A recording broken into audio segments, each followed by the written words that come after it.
आज होतं इथं बोनालू आणि बोनालूला सगळ्यांच्या घरी नॉनव्हेज असतं, कारण की देवीला जो नैवेद्य देतात कोंबडी किंवा बोकड्या असा जो नैवेद्य असतो त्यामुळे सगळ्यांच्या घरी नॉनव्हेज असतं.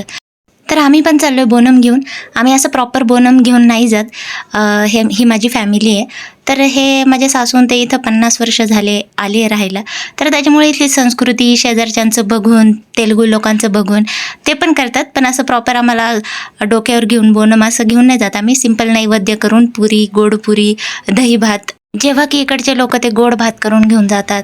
एक दहीचा भात असतो, त्यांच्या डोक्यावर जे मटका असतो त्याच्यात ते सगळं गूळ टाकलेला भात म्हणजेच गोड भात वगैरे असतो आणि ते देवीसमोर सगळ्या नैवेद्य अर्पण करतात.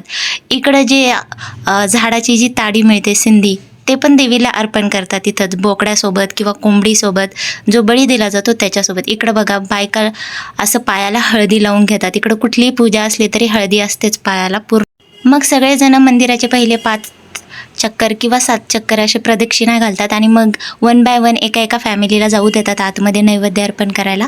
मग आमचा पण नंबर आला होता, मग आम्ही गेलो आतमध्ये. पहिलं तर सगळं इथंच दही भात, गोड भात सगळं इथंच अर्पण केला जायचा, इथंच असायचा. आता तो बाहेर त्यांनी या वर्षीपासून केला आहे. नारळ फोडतात, अगरबत्ती लावतात, दिवा लावतात आणि इथून बघा असा व्हेन्यू दिसतोय मेट्रोचा.